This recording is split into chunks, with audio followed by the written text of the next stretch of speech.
Cut the music out. Just cut it out. So here we go. Oh, Hey, Here we everyone. are. Oh, yeah, we're all distorted. All right, so we're still working some technical issues out. I want to welcome you to the Lizzie Borden podcast again. And hi, Shelley, co host. And today we have Mat Gleason with us, and we're very excited about that. He's going to be talking.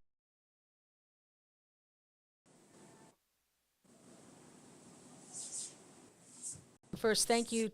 Um, you can't hear Matt, or? Now. Oh, you can hear now? Okay. Um, I just want to thank some of the people that have followed us since the beginning of these podcasts, which I think we're on number 7. And I'm just gonna, I have the list here. It keeps getting longer, but I do want to acknowledge some of the special people that we made friends with along the way. Rusty Our Judd, regulars. our regulars, yes. Rusty Judd, Judy Baker, Keith Morrison, who is with us sometimes to help us out. And he has day 4, part 5 of the Borden audio transcripts. And that one is a direct examination on Assistant City Marshal John Fleet, which I think everybody should tune into. The links on our group, that'd be fascinating. John Ferrara, who's been putting up some really fantastic photos. I really enjoy them of different. Jack. That's Jack Is it Fairey. Jack? Oh, come on now. Why does he go by John? Okay, you're gonna have to explain that one to me. But anyway, he puts up some great photos. Louise Holt, Holly, who is Shelley's daughter, she does our graphics for us. Thank you, Holly. Kate Lavender, Karen Dowden, Robin Mildrick, who won last time. We do a raffle every show, Matt. So There's David Wolf. Hi, yeah, David Wolf, and David, Lady Val. Val's new. Judy Baker. So Matt, we do a raffle at the end of the show. I have a Lizzie Borden shop. So and you would love this. It's all Hi, original Karen. artwork, artists from Staten Island. I recruited 8 artists from Staten Island to do some original artwork, and they come up with their own interpretation, and then I'll write like a trading card or something, and like the Pale of Bloody Rags. So an artist did the Pale of Bloody Rags. Some of it's amazing artwork. So we give some things away, every show. Sue Vickery, of course, and Pamela Howe, who I've known for years. Randy, let's not forget Randy. And there's so many more to name, but we're very happy that you're with us. And Yes, I just saw Judy and Joanne sign on. Joanne, yes. And they never miss a podcast. Yes. Where great. would we be without our friends? Right.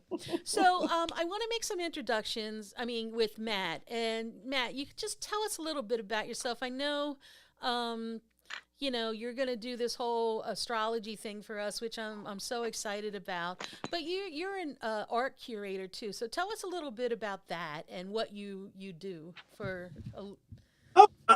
Yeah, I've been in the art world for 30 years. I'm a writer, an art critic, very well-known art critic. I've had galleries. I've curated independently for almost as long. So yeah, my old joke was I have to stay in the art world because I couldn't get a job anywhere else. But the irony is I've always made more money as an astrologer. So I've Wow. gotten very well known, and fame in the art world is, and I live in LA. So I'm around people who work in the movie industry, film and TV. And I've been in a few movies and TV shows for, almost Wow. accidentally. Oh, do tell which ones. But, one time I got a call saying, "Oh, we need you to audition for a TV show." And I thought it was a prank. And I just ignored the message. And then the guy who worked for my gallery at the time says, "Yeah, these people are looking for you. They want you to audition for a TV show."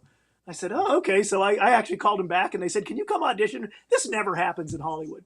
And so I went down and I auditioned. They said, "Okay, this is a painted body. Can you tell us about the art in the painted body?" And I said, "Oh, that looks like such a so-and-so an artist." And I talked for 20 minutes, and they said, "Okay, can you do a TV show with us?" And the name of the TV show was Skin Wars Fresh Paint. And the Okay. host was Yes. RuPaul. Yeah. Yes, I are have you seen it. distorted? Are you guys hearing a distortion, or is it just me?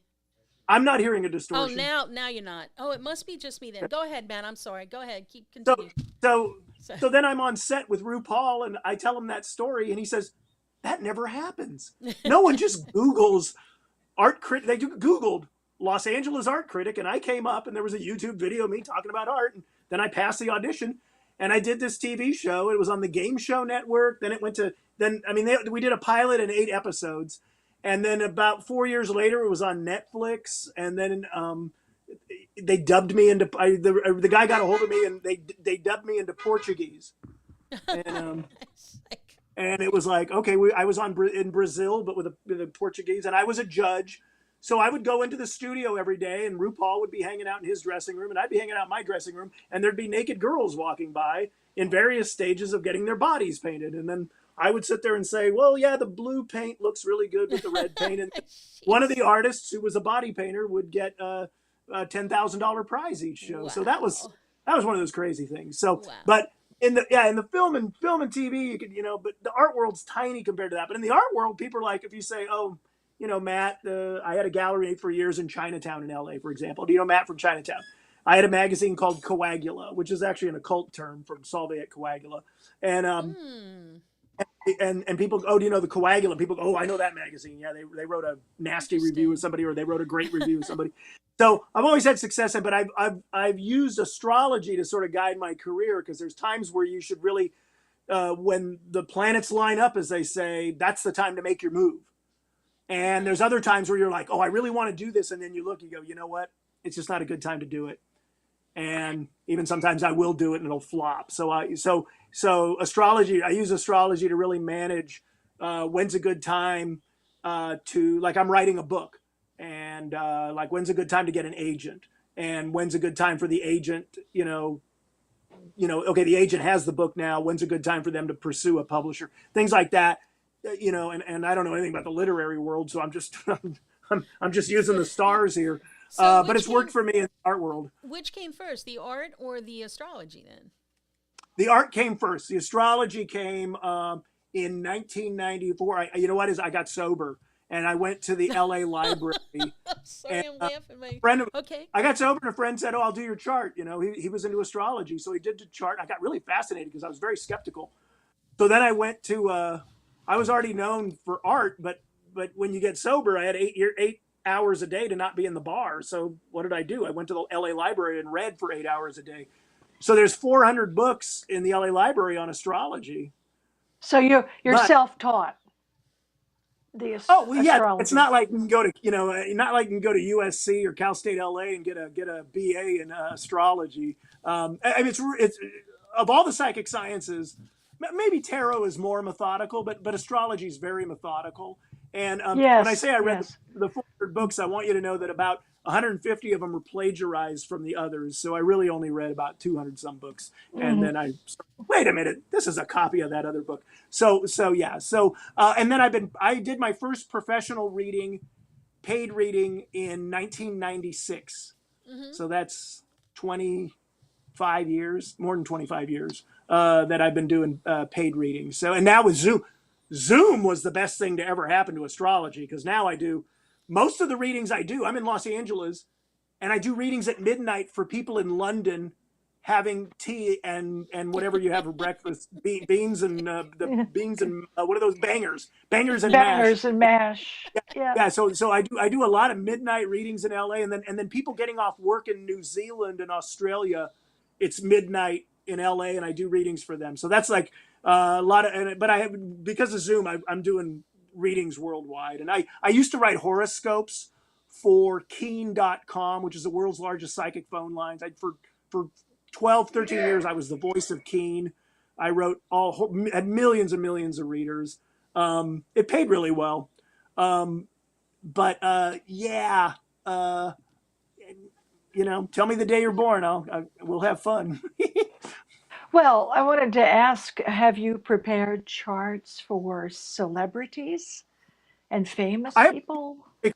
Yeah, I have a few celebrity clients. Yeah, fascinating. Yeah, here's the thing in LA, it's like you can't really hang out too long in LA where you don't end up meeting meeting, you know, just through, you know, and then like friends of friends. I mean, if I count friends of friends, it's like the degrees of separation are very small between almost anybody who's lived in LA as long as I have and any celebrity, because it's inevitable. You're going to, you know, like when we were doing this TV show, it's funny.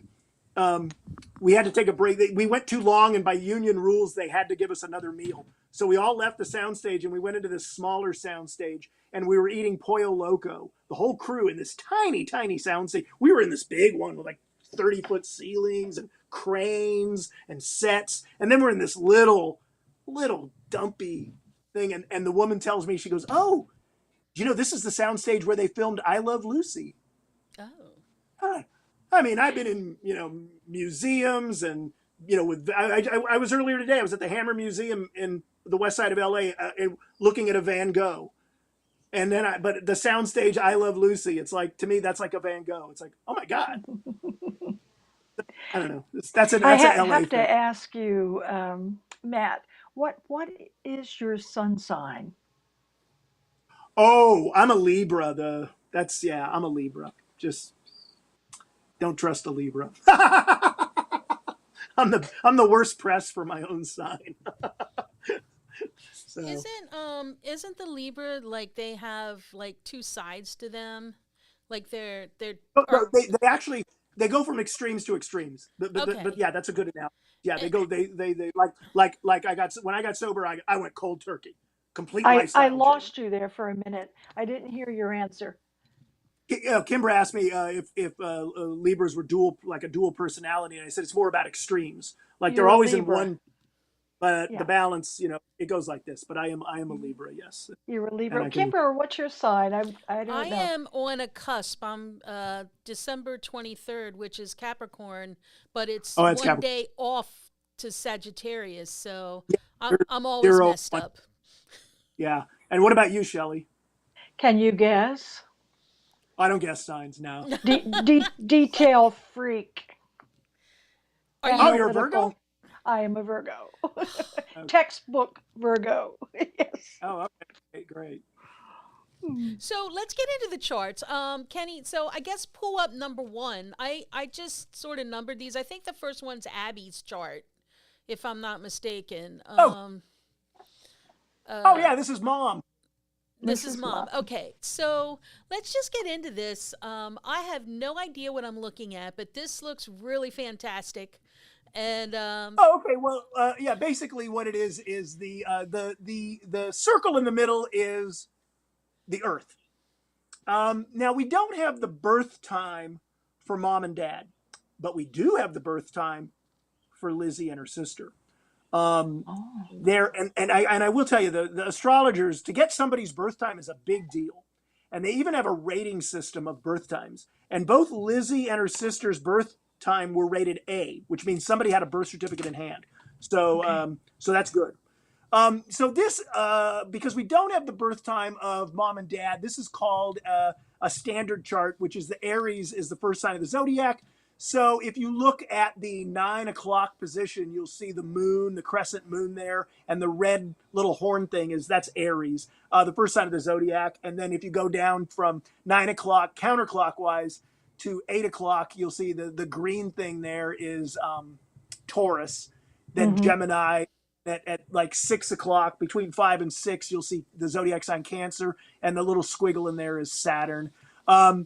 So Saturn in Cancer is it takes 2.5 years to go through any sign. So normally, if you have your birth time, I could tell you about, like, because a planet's in a particular area of the zodiac, not just the zodiac sign, but the area, because things are going around and around. What's rising on the eastern horizon is your rising sign, but it's constantly moving.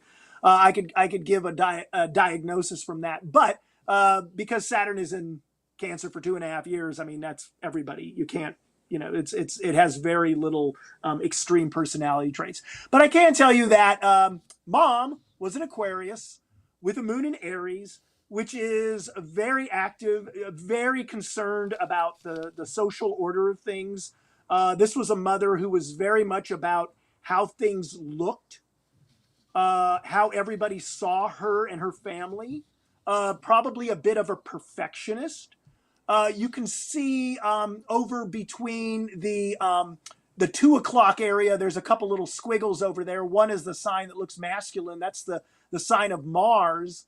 And it's near another squiggle that is the sign for Jupiter. Mars and Jupiter together in Scorpio.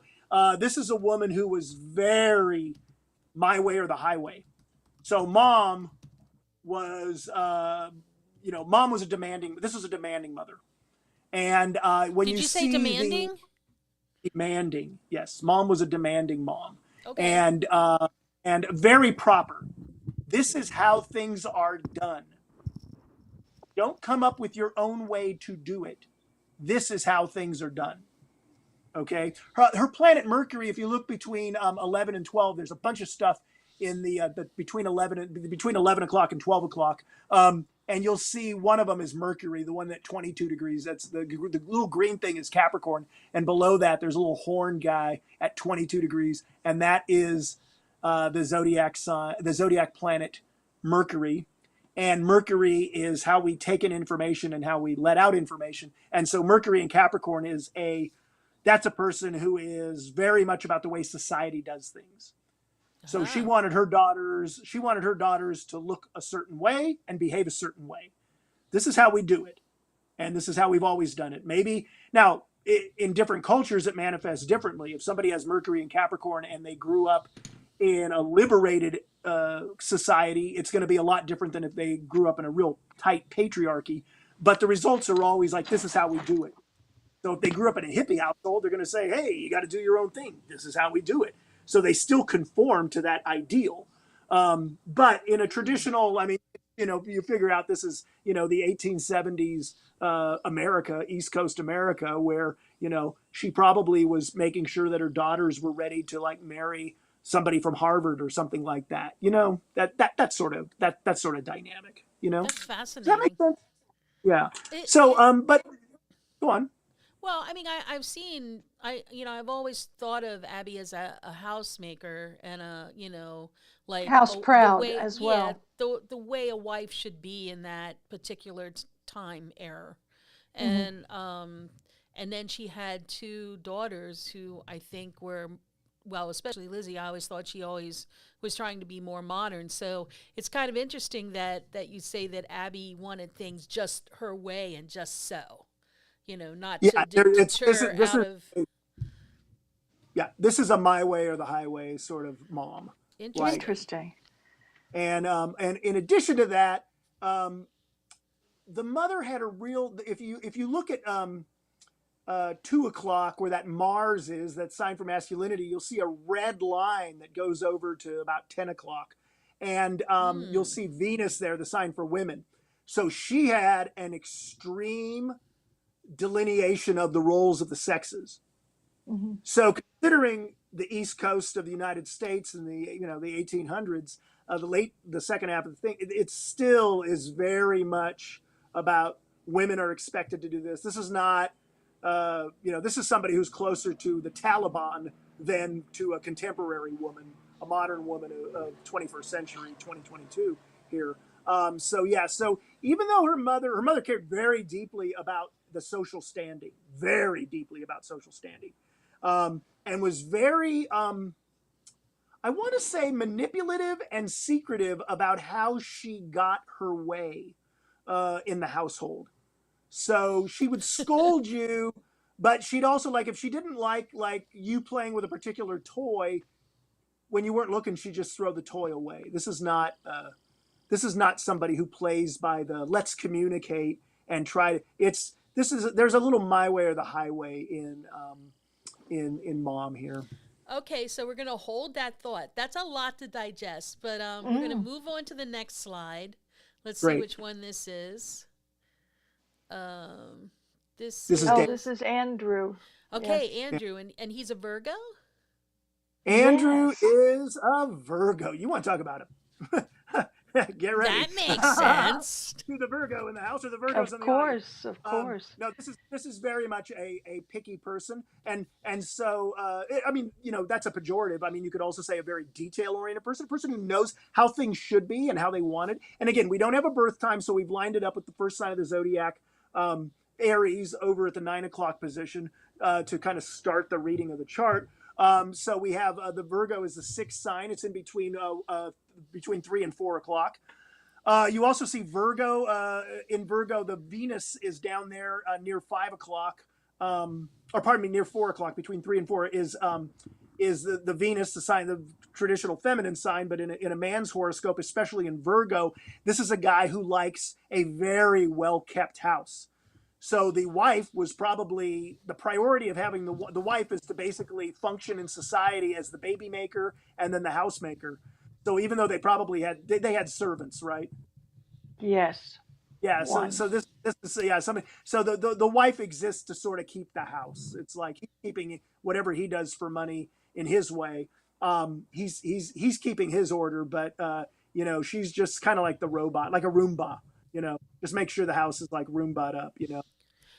So was there like if he wanted a house kept in order, and then Abby also wanted her way, so it was like a trickle down effect then maybe? Well, they both have Mars in Scorpio, and so that is Mars rules Scorpio, and Mars is a very assertive, aggressive planet.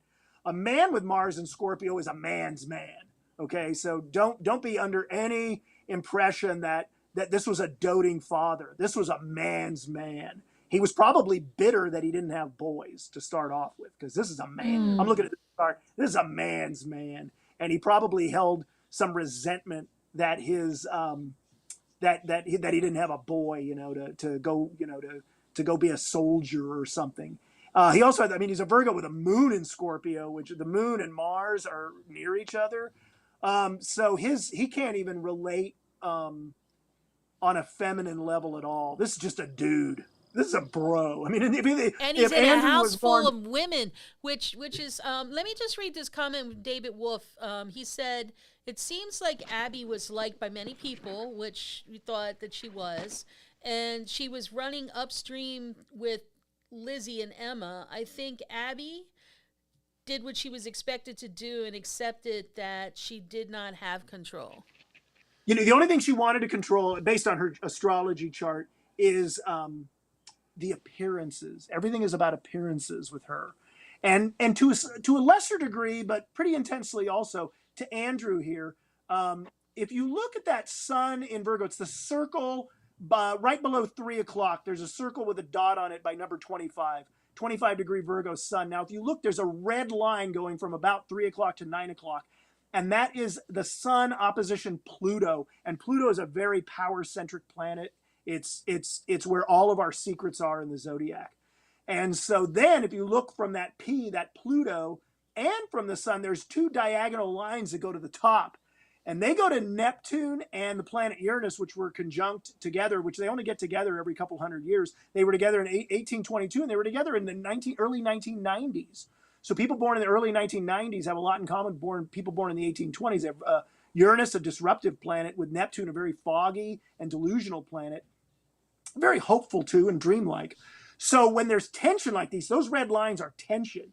So the tension with Andrew is between his desire for to hold in secrets. His whole thing was secrets. Like, he's not letting out the right information. Everything with Andrew is on a need to know basis. If you don't need to know, he would die before he would let out that secret.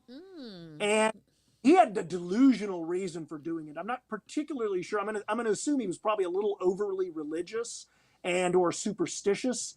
And he had a very intense suspicion of strangers. And so this kept him very much close to the vest. And he probably, in a repressed culture, he probably was very sexually repressed. And so probably had really weird, could not really relate to women. Again, probably very much a man's man. He has... because when they married, how old was Abby? Abby was she a spinster when they married Shelley? Yes. Yeah. She was in her 30s. Oh, okay. About So that makes 35, sense. I think. Yeah. 38. And married at 58. And David said something interesting too with the name. When they named Lizzie, they named her Lizzie Andrew Borden. It wasn't just like a light and fluffy name. They had that Andrew in there. Yeah. Yeah, but you know, Lizzie's mother, Sarah Morse, was Sarah Anthony Morse.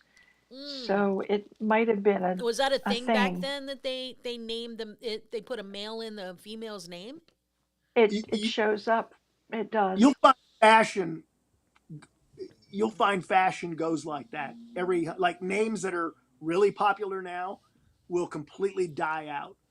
There won't be a Mhm. Jennifer Earth, and then all of a sudden there'll start to be more Jennifers. It just dies out. You know, my grandma was born in 1896. She was born the same week as F. Scott Fitzgerald, for what it's worth, a couple days after him. Not that they ever met, just that I was able to learn a lot about my grandma looking at F. Scott Fitzgerald's chart. But her name was Flora, and now that name's coming back. So Oh, I like 1896. that name. Yeah, but all of a sudden I noticed there's a lot like on Facebook, just random people. Oh, and here's my daughter. Like you'll see like a 6-year-old girl, Flora, and it's like that name died out. There were no Floras It born. did. No Floras in the 1970s. You know, Mhm. so Okay, so so we're those sorts of things. Yeah, go on. we're gonna move on to the next chart. This is What year is this? this Oh is no, this is the murder chart. This is the murder chart. This is two charts. This is somebody's birth chart, and um, it this is says. actually. Go on. Well, Kenny, can you tell me what number this one is, or Did I named him, but hold on, I can look yeah, at my computer. Let me look here. this is what? Wait, Kenny, which one? Oh, so this one is Dad August 92.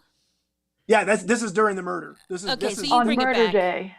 yeah. So Okay. this is what's going on during the murder. Let's if you want to put it up. Okay, Okay. so if you notice the date is one day off.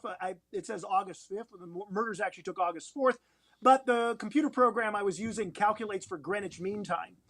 So I calculated for August 5th, midnight in Greenwich, England was actually later in the day in New England. And so the moon position, where I'm looking for the moon here in late Sagittarius, the moon was actually a little earlier. But other than that, this is pretty accurate of where the moon, the planets were interacting with Andrew's chart. And so what we get here is what caused this. Did anything in Andrew's chart indicate that he would be murdered? Well, the big one is for him was So, that the so Shelley, you popped out. So the question was, can you repeat that, Matt, for us? The question was, when you look at this, when I look at anybody's chart for a particular day, I'd say the planets are now, when you were born, the planets were in a certain location based on our position on Earth. At any day of the year in your lifespan or after, the planets they're always moving. They never stop. It's kind of the best thing about astrology. You say, oh, it's going to be a bad week. And guess what? Then they move on. So, hey, it's going to be next week will be better. yeah. So it's going to be a great week. Enjoy it because next week they move on. It's not going to be as good. So that's a kind of a beautiful thing about astrology. So when I look at this chart, you say like, well, what happened? I just say, yeah, this guy. In fact, I kind of wish somebody else had calculated these charts, and you couldn't even tell me this was Lizzie Borden, and I could look at this and what's going on with this guy. And the first thing I'm going to tell you is whatever is happening around this time of this guy's life is the thing he will be most remembered for. So here you got Saturn. The planet Saturn is on his sun. Saturn takes about 28 to 30 years to go around the zodiac. When you're in your late 20s, you have your Saturn return. It's usually when you finally get your life together. In our culture, in ancient Greece, it was a predictor of death. But now we have a thing called antibiotics that have extended our lifetime. So people have second, and my parents are in their 90s. I saw them go through their third Saturn return. So they just got crankier. But the Saturn on one's sun is a time where one really makes their mark and one is remembered. So what is Andrew Borden known for more than being a murder victim? So right there, this is an intense time. This is now to know, in his mind, he's probably thinking, oh, who knows, some random thing. I'm planting a new garden, or I'm helping build the fence at the church. That's my big accomplishment. And in average people's chart who never have like some grand thing, what's the biggest thing they ever did is, they built that fence at the church that lasted 50 years. So, and then, that's their big accomplishment. I mean, some people live simpler lives. We're not all celebrities. I mean, you know, I'm a bit of a homebody. The fact that I lived in LA, I've had some weird successes that involve celebrity. If I grew up in Iowa, nothing would. You're not a celebrity. So a lot of it's your location. It's like you just happen to be around celebrities. Things happen. You know, if you live in Las Vegas and you develop a gambling problem, I wonder why you know, it's so the location. So, do you think Andrew knew that he was going to be murdered? I think that was like the question. Like, if he had The any big idea. thing, okay, well, here's the thing. He knew, okay, if you look over at 3 o'clock, there's the planet Jupiter is on the inner wheel, the red thing there, the red squiggle at 3 o'clock. Yeah. Is we should have a pointer. Jupiter. Yeah, can you? I'm pointing on my computer. Yeah, we see it. Can you see that? Oh, you do. Okay, great. Okay, this is much easier. See, Jupiter here is big things. Now okay, look. This is Neptune and this is Pluto. This is delusion. For our purposes, this is delusion and violence. Okay, I want you to know when Neptune and Pluto got together, Lizzie Borden happened in the USA, but Jack the Ripper happened in England at the same time. Okay, so there were these hidden, unsolved sort of like why Lizzie Borden is still, we still talk about it because she got off, and therefore, because that lack of sense of justice, it still lingers in our mind. What happened? There might be some more to it that we don't know. That's what kept it alive. The mystery. Neptune is always mystery. Pluto is always trans. Okay, when these two get together on your Jupiter, Jupiter's a big one. This is a huge transformation. So what was happening in Andrew's life was he was going through issues that he wanted change. He was demanding change. He was getting in his daughter's faces and his wife's face like, we have things around here have got to change. And people, not just Lizzie, but her sister, were getting sick of him. Now, his mother, we've seen her chart. She's much more acquiescent. Much more acquiescent. So, well, we have heard that there was a falling out in July, not too long before the murders, and the two sisters ended up going away to cool off, I guess, for a couple of weeks. So that would fit in to what you're saying. Right. That tensions and I don't read anything were about building. I don't read anything about. I give you an example. I was doing a chart reading of a guy who was a fashion designer. And I'm like, oh wow. So I start looking at a chart, thinking of all these things for fashion designer, and I'm saying all this stuff during the reading, and he's like, nah. And usually people are like, yeah, this is good reading. I'm like, oh, well, he had started a fashion school, and he no longer designed fashion. He was worried about administering a school. He had completely changed his life. So I prefer, that's an example of like, I don't want to know anything, because then I can look at his chart and just say, oh, I see all this administrative stuff coming on, and I'm thinking wild fashion design. So I don't want to know anything. So I you know, you don't have to believe me, but I have not looked up anything about Lizzie Borden since because we did a live telecast, and that was a couple of years ago now, right? We did a live telecast. The Dark Zone, are you talking about? The Dark Zone, yes. My friend Christine is a producer there and got me hooked in with the Dark Zone. And so right away, I looked up Lizzie Borden's birthday and all the information, but I didn't want to know any. I mean, I know what a cursory American knows, that, you know, Lizzie Borden took an axe and gave her daddy 40 whacks. When she saw what she had done, she gave her mother 41. Is that how I knew that poem from some goofy thing. Good enough. Close enough. But, okay, close enough. So anyway, it's fascinating to hear some confirmation here. So yeah, so he was really, Jupiter is the thing, it's the biggest planet, and it's big events, big things in your life. So this is, and for a Virgo who's a control freak, a Virgo with Moon and Mars and Scorpio is a control freak. Virgo's a perfectionist. Scorpio is about control. Moon is our emotional nature. Mars is our aggressive nature. You got those two together in Scorpio. You're a control freak. You got Virgo. You have very exacting standards. When these two planets get together, which they only get together every couple hundred years, and they're on Jupiter, man, you are aggravated because you aren't getting your way. You are aggravated because you want things my way or the highway. This is very intense. And then And this is it's the so planet. funny because we don't know that much about the dynamics of the household and how they lived amongst each other. Although, we've heard speculations that Andrew ruled the house. He wanted things the way he wanted, and that's why the daughters were upset because they wanted to do things and move into a bigger house. And he sort of kept everything in check. Sort Yeah, of like better that neighborhood. Yeah. dynamics. And then now we get the thing with Abby, and she wanted control as a housewife. So here's two parents that wanted things the way they wanted it, and then two daughters Totally. who were wanted to do things, and they had enough money to have the finer things in life, and maybe they were stifled because of I don't know, Shelley, like, I mean, does it make sense to you, like, just by hearing Abby and Andrew's charts and the dynamics of the house? Supposedly Andrew also spoke to John about putting things in order and making a will.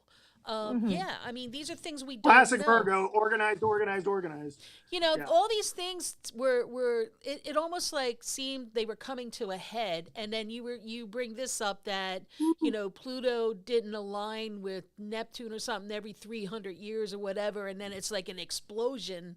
So it kind of Oof. makes sense that something tragic happened in the Yeah. house, right? Is that what you're Yeah, telling things us, were Matt? brewing. We also know that not very long before the murders, I think it was maybe 10 days, I think it was less than 2 weeks, Andrew bought back the family home on Ferry Street from the girls. This was the house that he gave Lizzie and Emma in compensation for the Whitehead home that he put in Abby's name. That caused a lot of trouble. Um, and to sort of make things even, to calm the girls down, they were resentful, and it made them fearful that maybe the stepmother had her hand on Andrew's wallet, and he gave them the family homestead. We know just before the murders, not very far back, he paid them $5,000. So each girl had $2,500. And this was, I want to say, about 10 days, I think it was, before the murders happened. He bought it back from them, I think, trying to keep the peace because they were not liking having to be landlords and having to worry about. So we have that in the mixed. That kind of lines up with what you're saying as well, that this was just So before the big explosion on the 4th. yeah, so I have an obscure sort of out in left field comment, but maybe you can shed some light on it, Matt. So David said he can't stop wondering if Andrew may have been abusive in some way in the household to his daughters, or just trying to imagine a situation which, like, he deserved what happened to him. Well, I don't think Um, anybody deserves murder, David, but okay, I get what you're saying.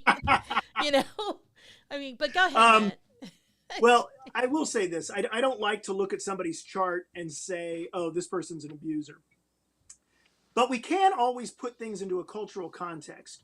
For example, when I have a client who's a very independent woman, for example, you look at a woman's chart and you go, wow, you're really independent. I always kind of throw in my one-liner. It's like, yeah, you wouldn't have been popular with society if you've been born into a Taliban family. If you've been born into a very restrictive family because you have so many independent things in your chart. So when you look at some cultures, especially I want to say old school Christian-based New England of that time, the spare the rod, spoil the child philosophy is when that's predominant. One can then look at someone's chart and say, since abuse, physical abuse is seen as a societal good, is this person more likely to have been an abuser? As opposed to saying, yeah, everybody who's a Virgo with a moon in Scorpio is an abuser, I could say, well, everybody with moon Scorpio conjunction, man especially with moon Scorpio conjunction, in a society, in a culture that says physical violence has merit, can bring about the desired effects. You want Things are not the way you want them. You want them to be this way. Physical violence can get them this way.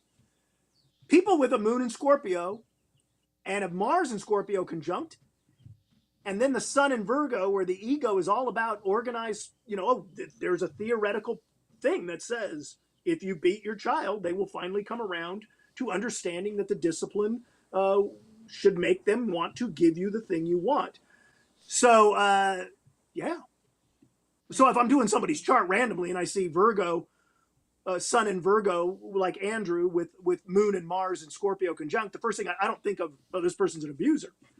But when you start layering on the culture and all that stuff, then you can go, wow, this is a pretty intense right away. I'm going to say this is a very intense person who likes to get results. Well, it doesn't always have to be physical abuse. This incest thing's been kicking around for years. Maybe he was just not sympathetic. Okay. Well, to the girls and what they wanted.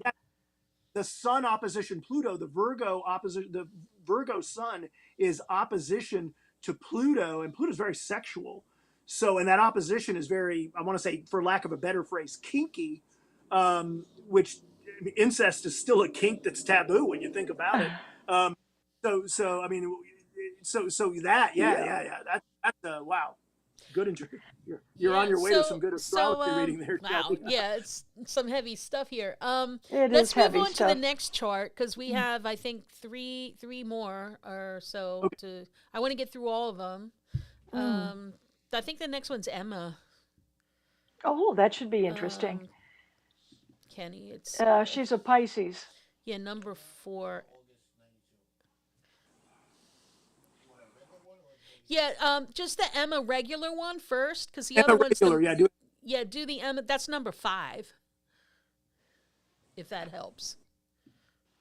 I should have numbered him.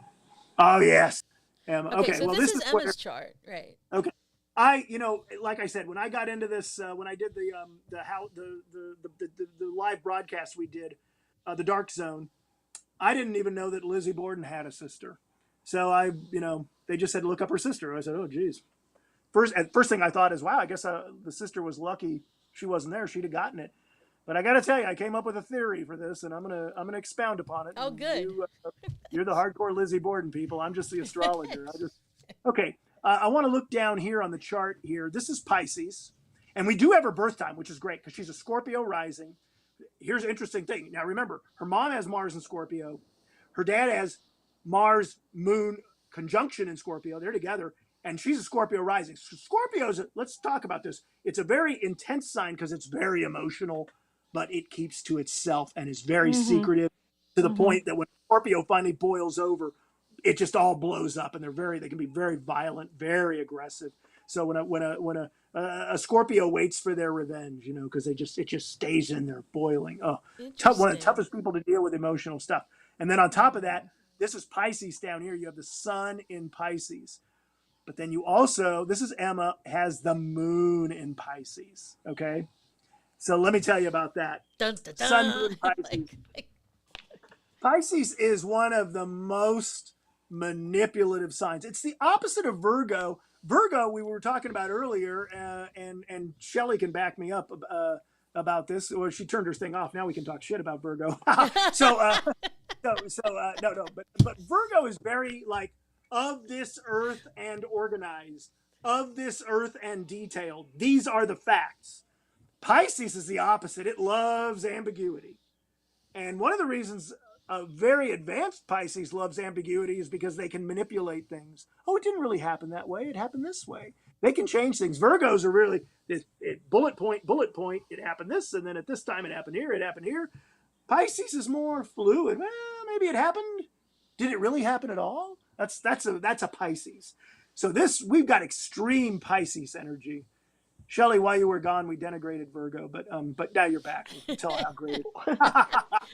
So you can watch the replay and see how I did. But I was talking about the difference between Virgo and Pisces. But Pisces can be really ambiguous, and when they get advanced, they use it to their own advantage to manipulate things. Isn't Pisces one of the most intuitive signs? Oh, it is. Yeah, like they're spiritual. I mean, they could be like priests or something, right? They're even even the atheist Pisces are psychic. I mean, it's just Yeah, LOL. psychic. I'm Yeah. Pisces. This sounds uncomfortable. Sorry, Karen.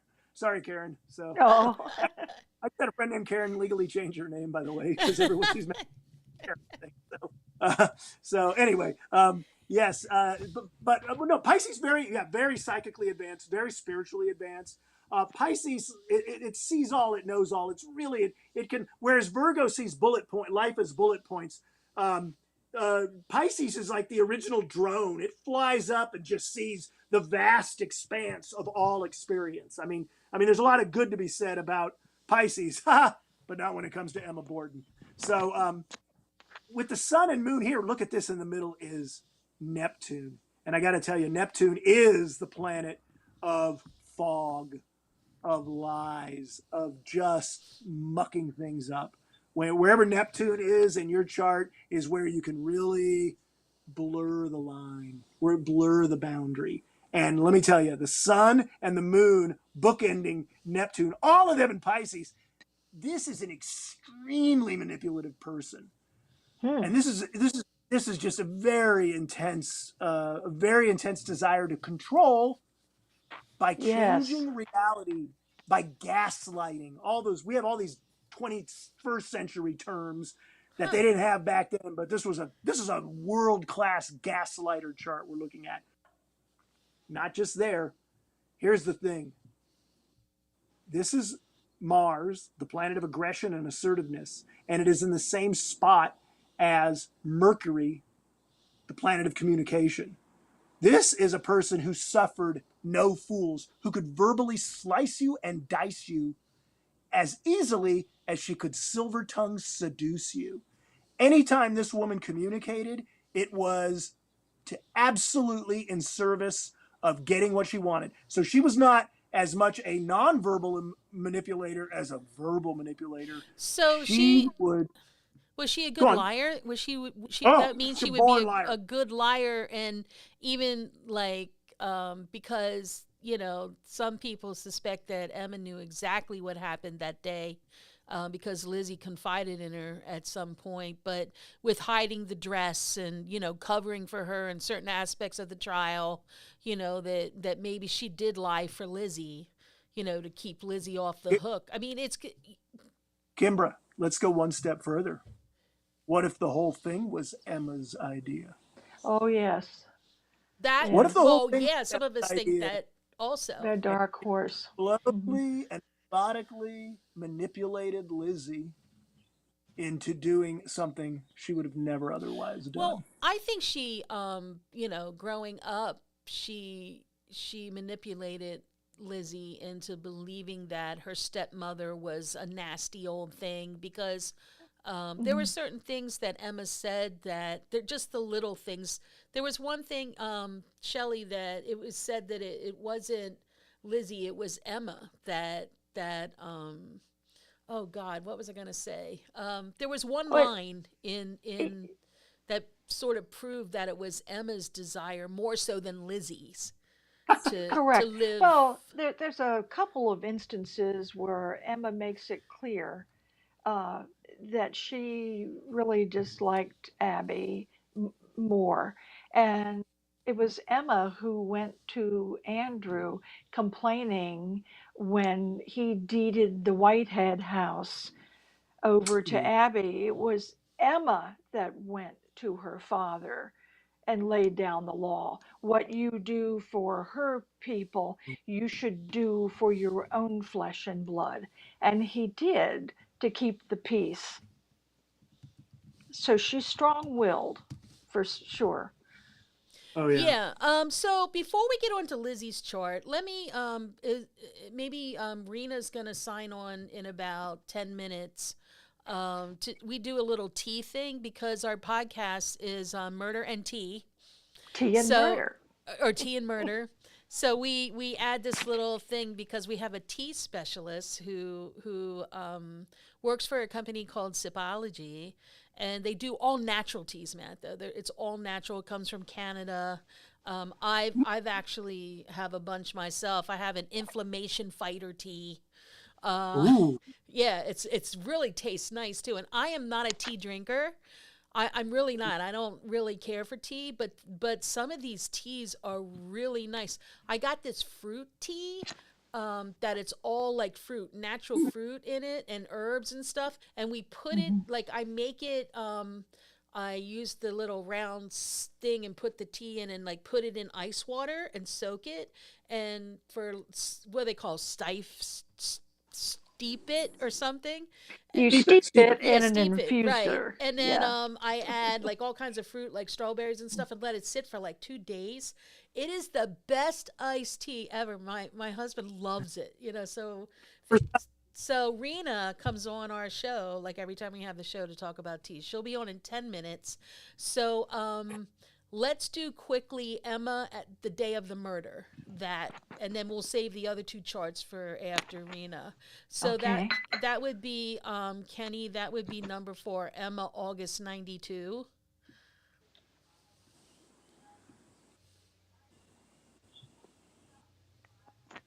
Oh, here we go. Yeah, here's all of our planets in Pisces. Here is that Mars and Mercury conjunction, and here's where the planets were in 1892. So you could see when born, the planet Uranus right here was gone here. So when Emma made it to live to be 84, Uranus was back here. That's how long it takes to go around. Saturn, when she was born, was here, had already gone around once, and was over here now. So that's just to give you an idea of the motion. Like Pluto's way out there in her entire life.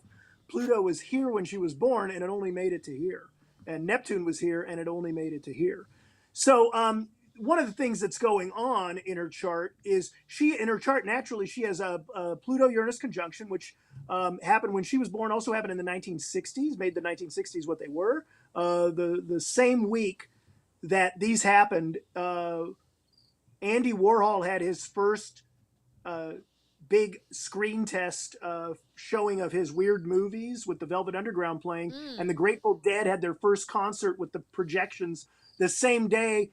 In China, Mao started the Cultural Revolution. So we had a cultural revolution in culture, and Mao had one in cultural politics. So that was the Uranus and Pluto that's starting, right before the Civil War. I mean, so people born Uranus and Pluto, this is a revolutionary thing that happens. So when she was born, these two were opposite Jupiter, and now the planet Jupiter in her lifetime had gone around once, gone around twice, gone around 3 times, and was now here.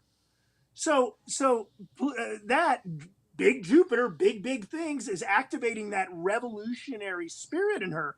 So when you start talking about her losing her material property to the stepmom and stuff, this is her saying, we got to get active.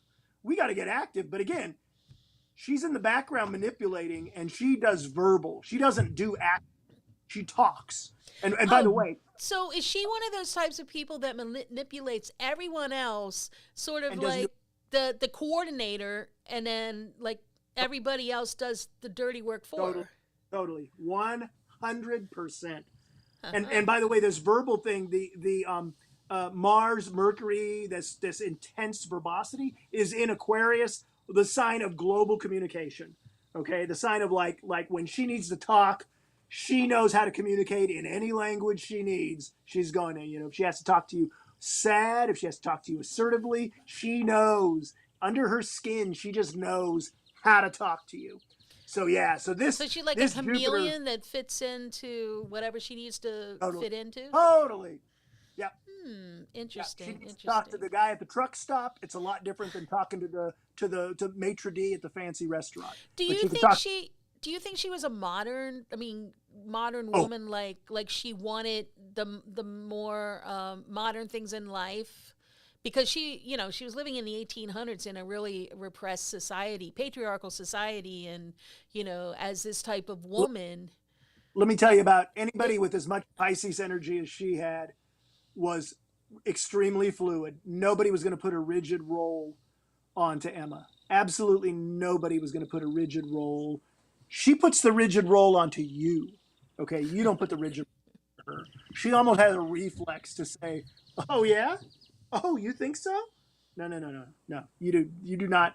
Society does not try to imprint Emma imprints society. Although she had Venus in Capricorn, like her mom had Mercury in Capricorn. The Abby had Mercury in Capricorn, which makes one very much wanting to be like society and continue society's rituals. Whereas Venus, planet of love, art, and beauty in Capricorn, is about being fashionable in society. On my terms, I'm a fashion plate because I'm hip, but I'm not conforming to anything of society. I'm showing you what's hip. I'm the top part of society. So yeah, it kind of makes sense with that type of personality, because fast forward, when they were living in the house after Lizzie was acquitted, they moved to Maplecroft and lived this luxurious life, you know, with all the finer things.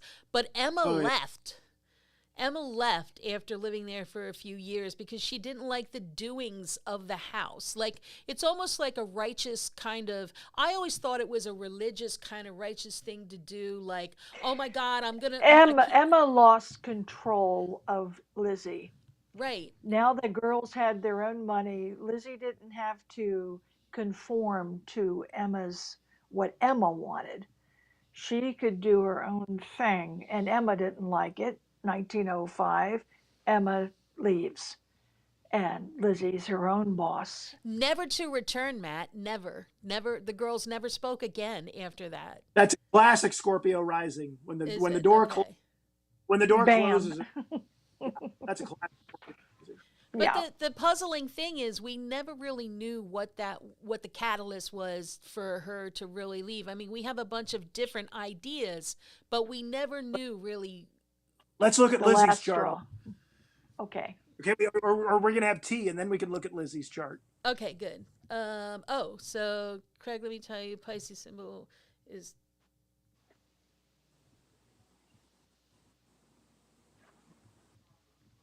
Karen, you don't want people to know that about Pisces. Yeah, but it was pretty drastic. Whatever caused Emma to leave her sister, because Emma was Lizzie's shadow all of her life and really had a big influence on Lizzie, especially Lizzie's opinion of the stepmother. So whatever it was, it's a big deal for her to cut the cord after 1905, how old was Lizzie? I can't do math. She was in her 30s, yeah. Yes. Lady Val asked if Scorpio rising holds grudges, and I can answer that by saying Scorpio rising is grudges. Is grudges. Jeez. Yeah. I hope nobody's a Scorpio in this group. I've learned. You know what I've learned? We will stay clear. I've learned most people, when they are by the time they've said, okay, I really want to hear an astrology thing, when you speak the truth, they do not deny you.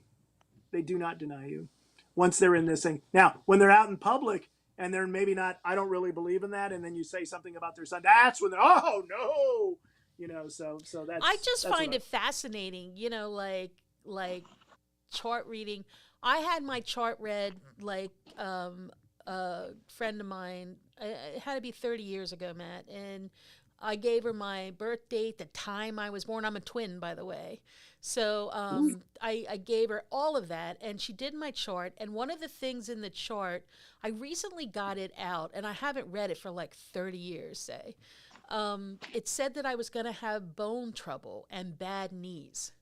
This was 30 years ago. Like, that would be my downfall, like my knees. And I had a knee replacement. And my other knee suffers from arthritis. So that chart, like health-wise, she was like, if you read it, it was spot on. And it freaks me out to this day, because how charts can be like so exact. And with you're amazing the way you set up this whole zodiac perspective, and the little symbols. And I mean, it's actually art in itself. If you look at the charts, they're really beautiful. What it really is, it's a language. It's actually astrology is basically it's Isaac Newton. The charts I'm showing, Isaac Newton perfected. Okay, I Between think Rena's here. Yeah. Oh, okay, great. We're gonna have tea. So hold that thought, and we'll get back to that. Hold that thought, Matt. So yeah, we're gonna have tea. Let there be tea. Hey, Rena. Hi, Hi, everyone. I'm glad to be back. It's been a little while. This show has been fascinating, Matt. I love all of these charts and everything you're doing with it, and it's so fascinating. Really cool. Thanks. So yeah, fun episode to be on. So I guess we'll just jump right into the tea. June happens to be, this has nothing to do with astrology. June happens to be iced tea month, National Iced Tea Month here in the US. And so I thought I would show some iced tea things, especially with summer coming up. I thought it would be a nice thing to show.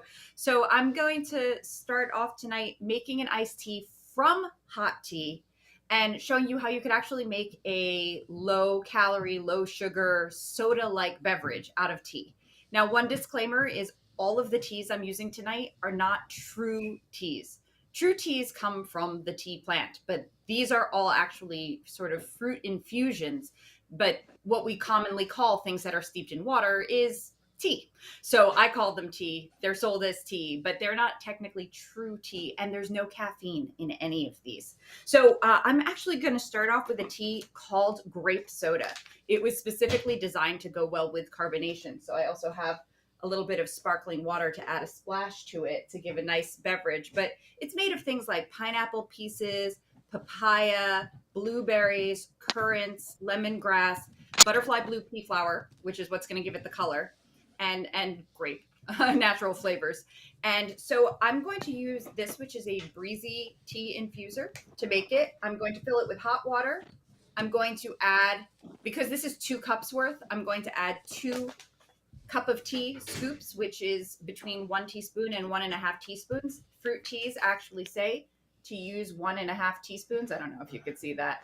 And to steep it for 4 to 5 minutes, and that you can use it one time. I'll also tell you my little cheat on fruit teas in a bit. But so I'm going to start that because it will take a little bit to steep. So here we go. I'm adding 1 scoop into it. And I want to show you this. It's made with just pieces of real fruit, and you can see the plants. Like, take a look at that. There's Yeah, plants. that's the one I get, Reen. It's one of my favorites. The grape soda. I know that you have the juicy blackberry sangria. Oh, yeah. Okay, you're right. You're right. But still I'm good. all out of it. Yeah. I would have used that one for the demo tonight, but I'm actually totally out of it because I use it too often. So I have my boiled water, and I just fill this and then let it sit for, hey Siri, set timer for 4 minutes. That'll help. Very convenient. And then we will have grape soda, which I will pour it over a glass of ice. And you can see I've actually left this glass of ice here for a while, and it will be sitting here until this is done. And you will notice that the ice really doesn't melt at all because these are double-walled glasses. So these are the cosmic cups. They're really great for iced tea, for hot tea, because they keep them hot or keep them cold. So while we wait for that to steep, this is what I was drinking this evening. This is an iced tea infusion jug, and it has a little center sort of infuser area where you drop in your tea. And then you just add water, stick it in your fridge overnight, and it's perfectly tailored so that it goes in that bottom shelf of your fridge. And then the next day, or actually 15 minutes later, but I usually leave it overnight. The next day you have a wonderful iced tea. And this one happens to be naturally sweet strawberry limeade. This is an exclusive tea this month, and it is so sweet, so amazing. It's 0 calories and I believe 0 sugars. But yep, 0 calories and 0 sugars. The ingredients are apple pieces, rose hips, hibiscus flowers, stevia leaf. That's where the sweetness comes from, but it doesn't taste like stevia processed. It just tastes sweet. Lime leaves, orange peels, strawberry pieces, lime slices, lemongrass, grapefruit peel, a natural flavor. And so this is the naturally sweet teas. This one happens to be a fruit tea, but we also have other naturally sweet teas. This one's a green tea, which is naturally sweet pomegranate. These are awesome in the iced tea infuser because you just put a few scoops of the tea. You take a pot of tea scoop, do 3 scoops, put in the water, leave it in the fridge. And then my little cheat is, even though it says fruit teas can only be used once, I refill the jug when it's empty. This is where my jug is right now. When I get it down a little bit lower, I'm going to just refill it, put it back in the fridge. It's a little milder in flavor, but still super strong. So you have instant iced tea. And this tea this month is available for a special price. If you spend $65 or more, you get this. You get, I think this one comes, no, this one doesn't come with those. And this, which is a really neat kind of cup that you could use for iced teas poolside, sitting out on your porch, enjoying the summer weather. And it seals up nicely, which of course live, I can't even put this. Oh, the straw's in the way. It has a straw that won't come out. It has a little thing at the bottom. And so this comes with it, and the whole thing is $18.90. It's a 55% discount to get both of these things. So that's just kind of neat. This tea is really, really tasty. And while this is brewing, one more thing. You can cold steep teas as well as hot steeping. The only difference with cold steeping is you use 2 times as much of the tea, and you let it sit for at least 15 minutes. If I'm cold steeping in alcohol, which is something that I do fairly often when I'm having parties or going to parties, I bring alcoholic tea. I usually will get a measuring cup like this. I'll fill up 1 cup with vodka or gin. A whole cup, Depending Rena? on, Okay. because I pour it into a bottle and take it to a party. We use only 1 ounce at a time. You only need 1 ounce of it, but I make a whole cup at a time. This is actually just water. I'm not doing vodka tonight. I just wanted water. And you use a steeping sack. Yeah. And you use twice as much tea as you would to hot steep. So if you would use 1 scoop for a cup of hot tea, you'd use 2 scoops for cold. The one that I'm using, actually, I got these really nice tea tins this month. People who host tea parties with me qualified to get the special, which includes actually the grape soda, this new tea called Mango Sorbet. I haven't even tried this one yet. And you get 2 of these tea tins and a pack of these steeping sacks. And my alarm's going off saying that our grape tea is done, which is awesome. And these, they have a nice lid so the tea won't fall out if it falls out of your shelf. And I put in here the watermelon berry sangria, which again, I'm almost out of it. This is a great one to infuse in alcohol, but it's also just great to have by itself. Watermelon berry sangria tea. A lot of these teas have alcoholic names because they are specially designed to go well with or be infused in alcohol, but you could just drink them straight up or with a splash of lemonade, which is really great. So I'm taking 2 scoops of watermelon berry sangria, which again, you can see there's little pieces of it. It's so neat. And it smells great. And then I just drop the steeping sack in this. And then if I'm doing alcohol, I leave it overnight. If I'm doing just iced tea for myself, 15 minutes is fine. But I really like letting it steep for longer when I'm doing something like an alcoholic infusion, because then you're taking 1 ounce of this and mixing it with a mixer, ginger ale or tonic or whatever it is you want to make. I've done the strawberry lime daiquiri gin and tonic kind of things here. That was the down the hatchet drink that I created. That was the first one. So back to our breezy infuser. So I have my glass of ice. I have my breezy infuser, which hot steeped the tea. And you can see it's stronger near the bottom. I could stir it, but I don't need to right now. And I'm just going to fill this cup up most of the way, not all of the way. Just letting it drain right into the glass. Hopefully you got to see that. I love this infuser. It's great to make like 2 cups of iced tea, which is perfect for me and my husband. So now I have my grape soda. It's hot. It's cooling because of the ice. So it's becoming iced tea. And I'm going to add a splash of seltzer water. And now it's carbonated. So now my grape soda is actually grape soda. And it is this one. I don't think I read how many calories. It is 5 calories for an entire glass of grape soda tea. It has 0 added sugar, 0 sugars altogether. And it is sweet. You don't need any added sugar. But if you want it to really taste like grape soda, you might want to add a little bit of sweetener. I like not adding the sweetener. And it's perfect. I'm a grape fan. So, and there are other soda teas too. Italian orange soda, rooibos tea, a few of them. I just can't think of them off the top of my head. That looks so good for the summer, though. It does. Mean, like all your fruity teas are so fantastic. Yeah. Yeah. Refreshing. I don't drink alcohol, but just like I was telling Matt, like this fruity tea that I'm making, I add a lot of fruit to it along with it, except bananas. Bananas get funky. But apples and the frozen fruits are excellent. Yeah. Strawberries are also cutting up oranges or apples or pears and putting them in. That works well. It's so good. And it's healthy for you too, because a lot of your teas they're all natural, and that's what I like about it, and a lot of non-caffeine ones too. So that's really cool. Yeah. So everything I showed you tonight was caffeine free. thank you for coming on. We missed you. I know Thanks. you've been Yeah. going through some things, and I see you're on the upswing a little bit. I'm so happy for Things you are looking about up. that. Yeah, Looking things are good. You looking know, up. send prayers and love to your mom, and I hope you know, it looks like everything is going good there. So, Yeah. but we think And about I you. just saw David's comment. Most likely, according to things that I read, if Lizzie was sipping tea, it would probably be an herbal tea. Herbal teas became really popular in the United States. They're also not true teas. They're made with plants like peppermint leaves or chamomile. So just like the fruit teas, they're not true teas. They're infusions. Some call them oh, I can't even think of it now. But it's kind of like a tincture of sorts. I think is alcohol, though. I'm not sure. So that is more likely what she would be drinking than a black tea, or definitely not a fruit tea. I don't think that those really came about, though I'm sure they infused water. Like you take lime and you stick it in water. You've just infused lime into your water. So these are just really advanced, fun combinations that taste delicious. Also, for all of your podcast listeners, if they wanted to place an order this week, I do have a shipping rebate for anybody who's watching the show. If they're on Facebook, it's easiest if you're on Facebook, but you don't have to be on Facebook. If you're on Facebook and you join Rena's Tea House, I posted about this show on it.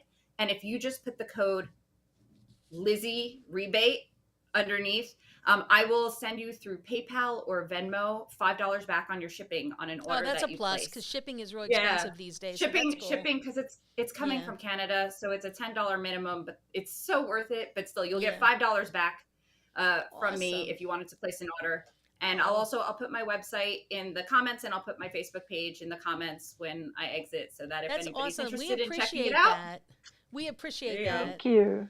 All right, so we'll talk soon, Rena. Thanks for coming on. I'm enjoying this. I can't wait to hear the rest. Next chart, Lizzie. Yay! All right. Yay! So we're gonna move right along to Lizzie's chart. That's number 7, Kenny. That's the last one. Mhm.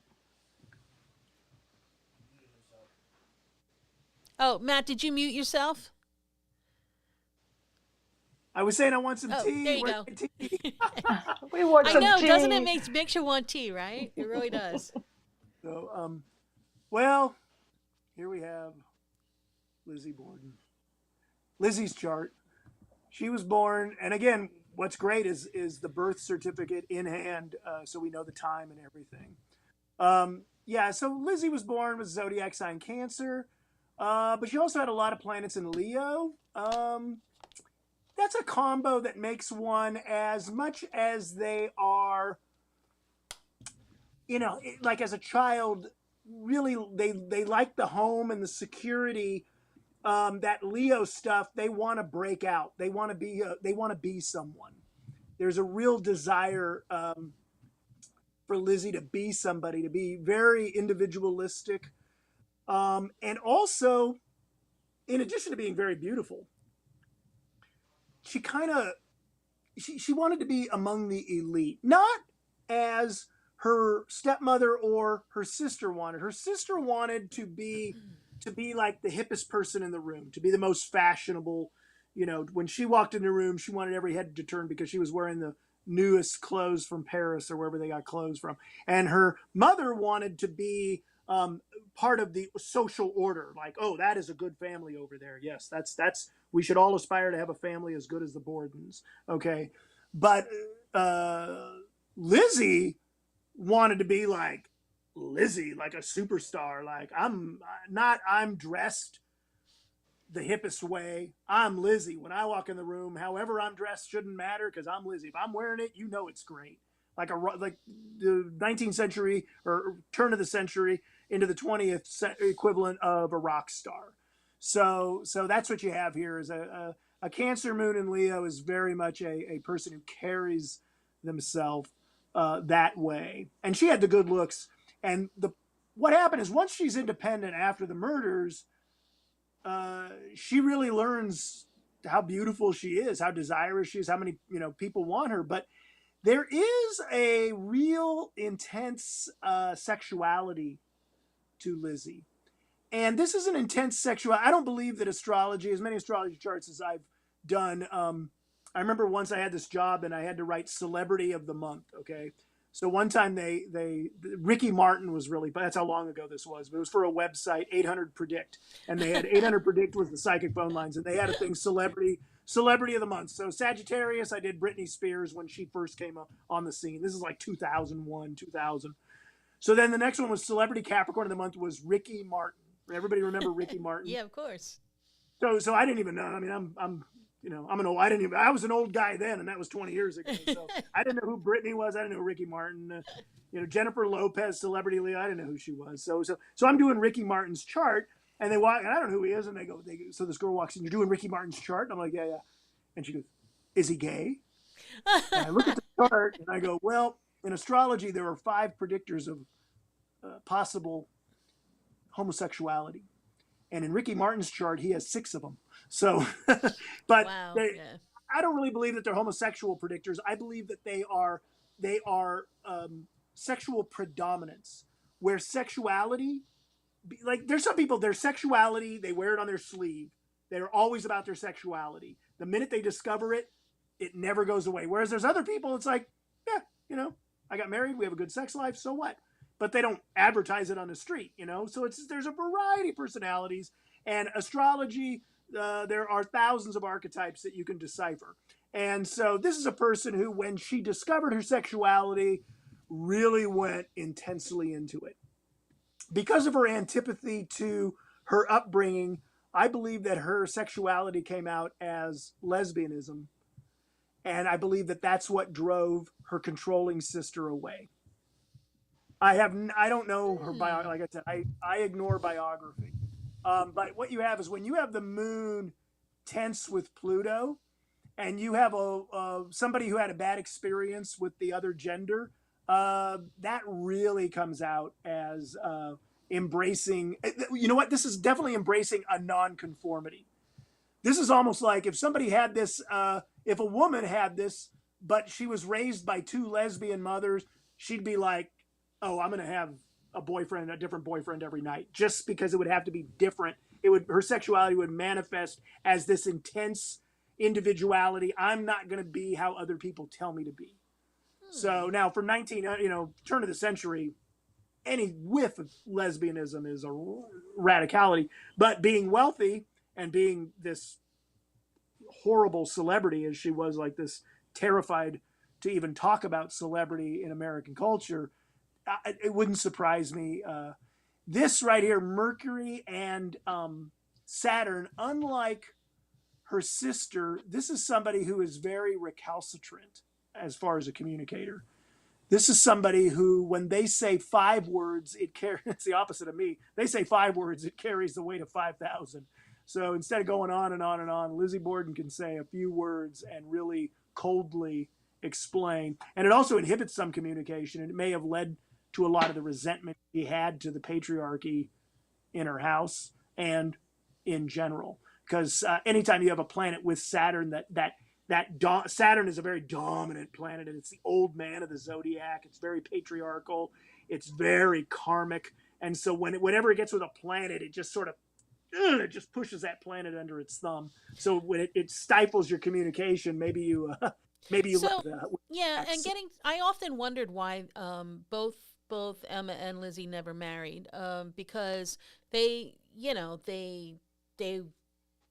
just wondered why they never married. I heard that there was speculation that Andrew didn't want them to see other gentlemen suitors or whatever because of the money that they would inherit.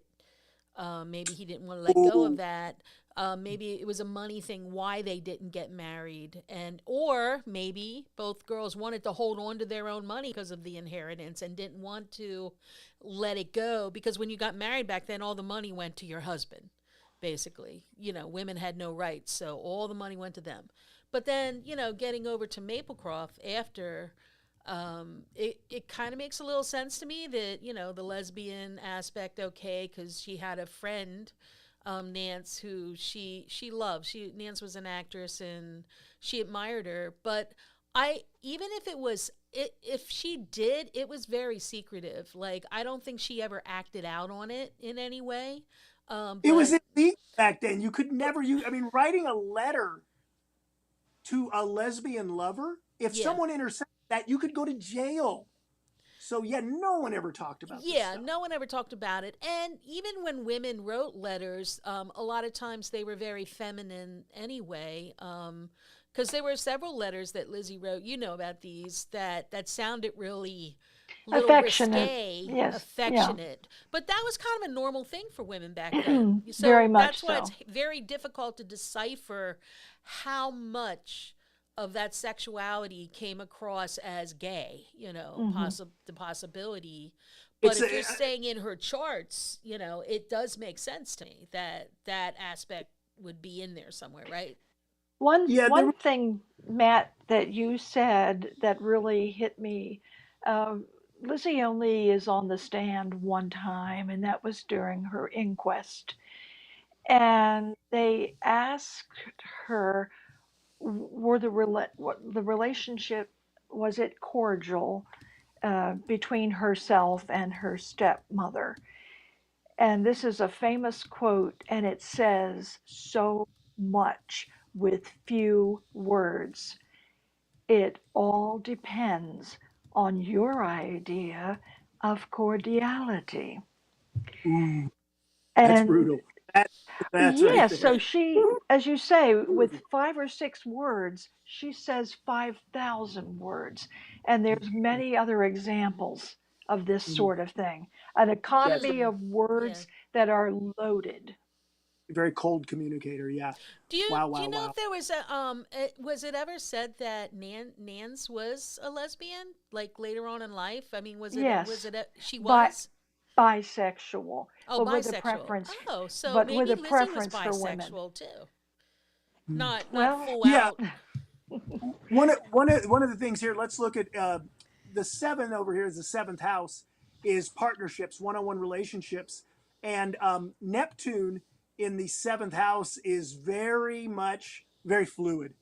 Anything with Neptune is very fluid. So this is a person whose one-on-one relationships are very fluid, and mm, so yeah, and there's even a harmony here to her sun in zodiac Cancer, where her ego uh, it easy come easy go with relationships, and whatever they can do for me they do for me, but there's no there's no demands made. And so when it finally arrived and it answered when Nance finally arrived, it answered so many questions, so many questions of this tension here. Yeah, and when she lived in Maplecroft too, she made or tried to make a lot of friends. Well, she did a lot of things for the servants, and you know, with gifting and that kind of thing. I don't know if it was out of trying because she was so lonely and wanted friends, because she was ostracized, of course, but or if she was, you know, gifting people, you know, like to make friends. I don't know. It was just like there's not much known about her personality as mm. far as why Well, she did things. I can tell you that the zodiac Cancer is the sign of all the 12 zodiac signs is the most concerned with security, especially material security. So if Ah, you're talking Yes. okay. about a woman whose father wasn't ever going to let her get married, who was having questions about her sexuality as much as a late 19th century person could even comprehend sexuality as we know it today, um, that this is a person. Could this person be driven to violence? By a manipulative sister who constantly talks about the possibilities, who reminds her that how secure she could be, who points out that her material wealth and security are being taken away by the stepmother. This is a person who may be vulnerable to that because of her obsession with security, with the zodiac Cancer personality, with some of the supportive things here of all this Leo energy. Leo is a desire to be loved. It is a desire Mm. to be exalted, actually, more than just love. It's like, why am I not? And I think that's why this Nance was an actress, right? The idea Yeah. of the theater and stuff like that was really enraptured her. And I think by then she knew, well, I'm never going to be able to get up on a stage because they're going to throw rotten fruit at me, but I can be Yeah. around the stage and be around that thespian energy, which Yeah. all this has. Let's go to the last slide, Kenny, which is number 6. That's the day of the murder with Lizzie. Oh, Lizzie on the day of the murder. On the Yeah. day of the murder, her chart.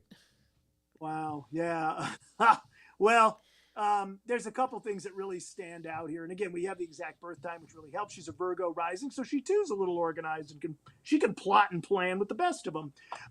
So yeah, so you have after her birthday here. So here's the sun. The sun was here, and then she had her birthday. The solar return. Sun goes, and yes, the sun does not go around the Earth. I know, but from our perspective, we can map it that way. And the map was first posited by the ancient Greeks and perfected by Isaac Newton. The laws of planetary motion. When NASA sends a rocket to the moon, they use a similar thing of with the Earth at the center and where are the planets going to be. So here we have a couple things have happened. Is Saturn going over this part of your chart? Saturn is going in this. When she was born, Saturn was here. It had gone around once and was now here. This is a very intense time of one's life. She probably realized how shackled she was to her father, that she had an opportunity to make some changes a few years earlier and had not. And now was feeling, this is when you start really feeling the weight of any shackles on you. When Saturn moving in this direction goes down here, it is called the obscure phase. And a lot of people find, they start feeling trapped. And so a rash action is not surprising, but there's not just that, there's some more supporting things. Let me go through it. This is the planet Uranus. Wherever Uranus is in your chart is where you have eccentricities and wild electric outbreaks. Here we have this obscure Neptune and this transformational Pluto are on right on what were they on? They were on something on her father's chart too, but they were on their, they had a conjuction on her father's chart, and they have this conjunction is Neptune? on It was no, Neptune. it was Neptune. Pluto was on something in his chart.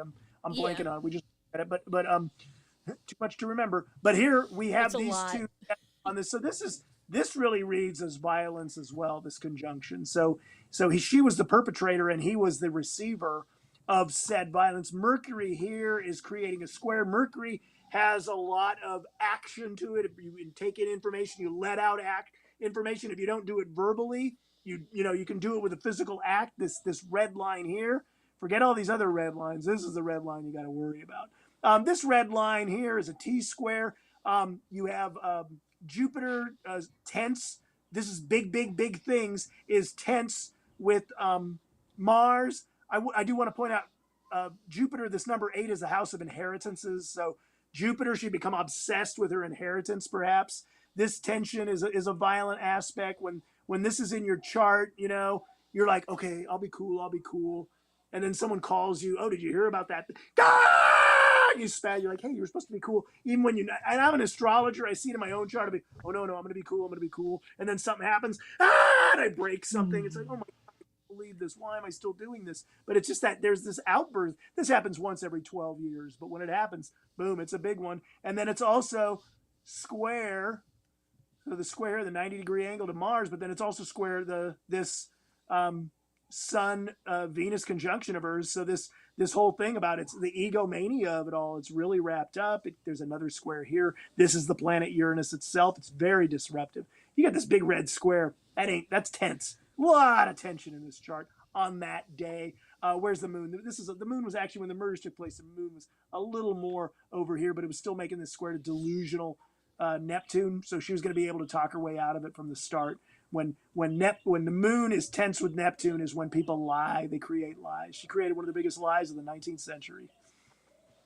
So, in looking at both of her charts, do you feel she's capable of this double murder? And the way it was pulled off, Abby was murdered first. They waited an hour, and then they came back and murdered Andrew.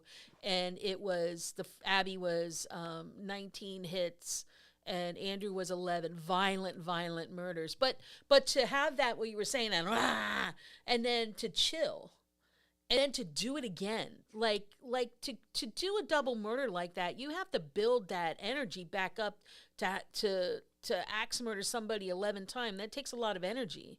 So do you think she was on a roller coaster that day of energy, like being able to, because if you look at that, she murdered Abby, then she's calm. Then she murdered Andrew, then she's calm again to talk to the police and get away with it. It's like this whole roller coaster of emotions. Do you have any comments on that? It's like, Oh, was she capable of somebody? Somebody in this chart is going through a lot of issues. There's a lot of issues. There's a lot of rage coming out. There's a lot of tension. The universe is just everywhere you look. Nothing is going your way. Wait, there's a lot of feelings of trap. The blue lines, which are usually easy and lucky, are with like this is very intense. Like I said, well, Lizzie Borden is going on, Jack the Ripper is going on in England. You know, this is harmonizing. This is actually making this is like some of the violence a little easier. Like she's not prone to violence, but you know, you could be the most mellow person in the world and still like sometimes you just see the cockroach and you jump and you smack it. You know, it's like it just happens. So, and then another day of the year, you might be like, oh, and take a piece of paper and pick up the spider and throw it out of your house to save it. So, you know, or someday, you know, you could be the nicest person in the world and then you cut somebody off in traffic because you're frustrated. So this, you know, and the next day you could be driving, it could be twice as much traffic and you're just like, whatever. The right song came on the radio. But a lot of times these. That I was going to ask too, how tormented was she? Because if she did these murders and then she lived this wonderful life in Maplecroft, and she traveled a lot too after that to like Washington and stuff to get away from Fall River, to do things, to live a life saying that you know you murdered somebody and to cover it up and live that secret the rest of your life. Is she that type of person that would be able to do that and not be tormented inside, or I mean, like what type of personality did she have after the murders and living the rest of her life without breathing a word of anything about that? Here's the thing. It all comes down to zodiac Cancer. It all comes down to knowing that if she shut up, she was set for life. Just shut up. You're set for life. Don't blow. Safe. You're set. Safe. You're safe. Exactly. You got everything you want. And security. So some people can really compartmentalize. Is this a chart that did she ruminate about it? I don't see her as a person who was particularly fond of the aggression that she had been shown in her life by anyone, whatever. This is not a person who appreciates somebody trying to teach her a tough lesson about life. Mm-hmm. This is not a. So I think she had there's a rationalization built into her personality about she had to look out for number one. Her sister wanted it as much or more. And so there was that bond. And I will say this remember her sister's a Pisces. Pisces and Cancer get along. They're both water signs. Signs. Yeah, they're both water signs. They both connect on a very psychic, intuitive, emotional level. So they were of one mind about the vibe, about doing the vibe here. And what about the parents? What signs were they? Earth signs, or what's Virgo, an earth sign? Yeah, we had a Virgo's an earth sign, and she was what was she? Aquarius, air.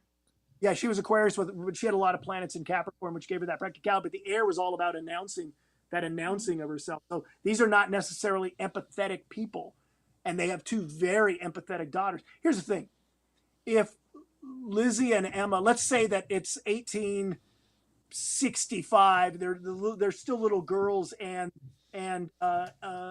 Andrew gets thrown off a horse. And they're orphans and they get raised by a loving family that doesn't have this aggro mentality and is very generous with them and teaches them to like really take in with their feelings, like when they feel something to be able to express it. These murders are not going to happen. These murders were very situational reaction, fascinating. Which is all. It's like war. Thought that too, because you need motive, opportunity, that kind of thing, and that was all there. So yeah. But our time is coming to an end. Matt, this was one of the most fascinating podcasts we had yet. It was a lot of fun. I just loved it. We're going to do a quick drawing. I threw everybody's name into a little thing here, and we're going to draw for something from our Lizzie Borden shop. So tonight's person is Craig Calandrew. Colin Yay. Andrew, Craig. Yes. Okay, so you're going to give me your address when we get off. You can just send it to me in a message, and I'm going to send you a gift from the Lizzie Borden shop. I don't know what it is, but I'm sure you'll love it, whatever it is. And Matt, I am also going to send you something from the Lizzie Borden shop since you're an art What? curator. I'm going to send you the packet of note cards from my 8 artists, 8 different interpretations of Ooh, art. wow, wow. So you're going to give me your address too. Hey, can I give a quick plug? Oh, sure. If you want to follow me, I'm on Instagram and TikTok, Astrology Blitz, BLITZ. So I Well, just loaded my week when ahead forecast. oh, good. When you get off, can you like put that in our comments? Yeah. Type it in our comments, and then everybody can see it, and we'll be happy to connect with you. And you do Yes. charts too, right? So if anyone wants their Oh, chart I do done, charts. yeah. So there you go. You can have your. Every, I think that would scare me to have my chart done. I don't want to see any of those Pluto and Neptune things in mine. I'd be like, what is I will wrong say with this, me? I will say this. It's completely fair. Is sometimes you don't want to know. Sometimes you just Right, don't want Best right. I not think to that too. know. Yeah. Yeah, Well, but we can put that on our YouTube in the information box under the YouTube. Oh, great. Yeah, Yeah. we can add that. so we enjoyed having you. Very Oh, thanks for having me. informative. So fun. Totally fun. And The only thing I could say is I wish I knew nothing about this. It would be easier. It's more fun to do an interpretation and then for you guys to go, oh, then this happened, then this happened. I Yeah. prefer when other people fill out the puzzle. The I other really, chart that we should have asked you to do and just shoot me was John Morris's chart. Because a Oh. lot of people really suspected that he had something to do with it too. He but was that would have been also a interesting. Cancer, Matt. His Oh, birthday was July 5th, 1833. So he was a Cancer like Lizzie. I want to do Nance's chart. Hey, well, if you do, let us know and we'll have you back, and we can do some some of you- like off the beat charts. If any of you fans know know Nance's birth information, I would love to hear it. I can send I'm sure it to Shelley you. can whip it up for Awesome. you. But Great, we'd that'd love be- to have you back in a future date. Maybe do some police That'd be officer great. charts or something. That would be kind of cool. Great. Yeah, like we have some of our favorites. Oh, But anyway, many people. Yeah, too many people. We really, really enjoyed having you, and Lots of fun. Yeah, lots of It fun. was so fun, guys. I had a great time. All right, and we will talk to you Thank you, soon. Matt. And for all the Lizzie Borden people out there, we will. Oh, I just want to do a quick thing. Our next podcast, we are going to do something a little bit different. We are going to invite you guys, yes, you, to come on. We're going to create a Zoom meeting, not our regular podcast, but we're going to actually create a Zoom room. We're going to put the link in the comments so you can just link in and you'll be able to talk. You'll be able to discuss them. We're going to do it Sunday before the anniversary of the murders. So, you can say your piece, whatever you want. It's just going to be like a meet and greet online. We'll have fun. So that's going to be our next podcast. So until then, Can't Shelley, wait. great seeing you. Matt, I'll talk to you soon. And Guys. we'll talk to you later. And we'll see the rest of you online. Yeah, we will. All right, we're signing off. And Matt and Shelley stay on for a quick minute until we sign off. So